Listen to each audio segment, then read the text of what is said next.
흉터는 걱정을 안 하셔도 되는 이유가 사실은 수술을 하고 했다고 저한테 얘기 안 해주면 저도 몰라요. 티가 안 나요.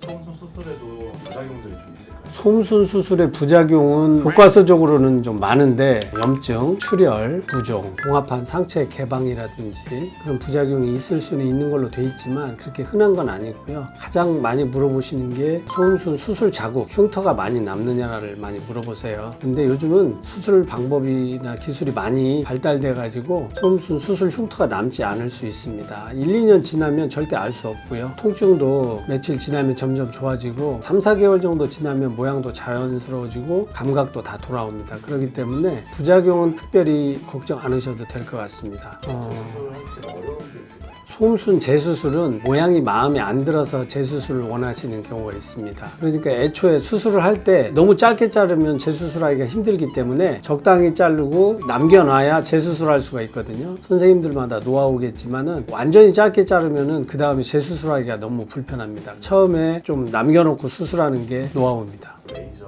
나이프, 수술법 차이가 좀 있을까요? 이제 레이저 수술을 하면은 레이저가 수술을 다 해주는 줄 아는데 그렇지 않아요. 레이저는 절제하는 수단의 한 방법일 뿐입니다. 솜술을 절제할 때 레이저를 쓰느냐 나이프를 쓰느냐, 저는 의료용 시저 가위를 쓰거든요. 그거는 선생님마다 스타일이 다른 거지 저도 사실은 레이저가 있거든요. 레이저를 쓰는 부분이 다릅니다. 요소에 나이프를 쓰는지 아니면 시저를 쓰든지 아니면 레이저를 쓰고 그렇게 같이 쓰고 있습니다.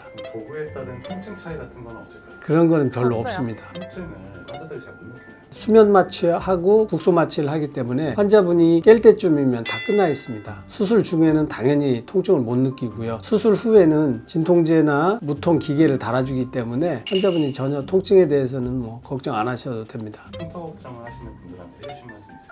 흉터는 걱정을 안 하셔도 되는 이유가 사실은 수술을 하고 어떤 환자들이 저한테 왔을 때 솜순 수술을 했다고 저한테 얘기 안 해주면 저도 몰라요. 티가 안 나요. 1, 2년 지나면 절대 티가 안 납니다. 쌍꺼풀 수술도 이제 마찬가지인데 쌍꺼풀도 수술 후에 몇 개월이 지나면 점점 자연스러워지듯이 솜순 수술도 시간이 지나면서 좀 자연스러워지고 티도 안 나고 그래서 뭐 그 흉터에 대해서는 걱정 안 하셔도 됩니다. 감각이 없어지면 어떡하지? 걱정을 많이 하세요. 모든 수술은 눈에 보이지 않는 작은 신경은 잘리는 거거든요. 근데 그게 다 나중에 회복이 돼요. 근데 시간이 걸릴 뿐이에요. 그래서 제가 환자분들한테 수술을 전에 항상 말씀드려요. 3, 4개월은 감각 돌아오는데 걸린다. 점점점 하루 이틀 지나면서 좋아지고 나중에 한 3, 4개월 지나면 어느새 다 돌아와 있습니다. 감각에 대한 걱정은 안 하셔도 됩니다. 재발하면 어떡하지? 뭐 자랑하면 어떡하지? 솜순은 사이즈가 원래 선천적인 건데 물론 어렸을 때는 태어날 때는 다 작아요. 근데 그게 커가면서 커지는 건 맞습니다. 근데 성장기를 지나면서 다시 갑자기 과도하게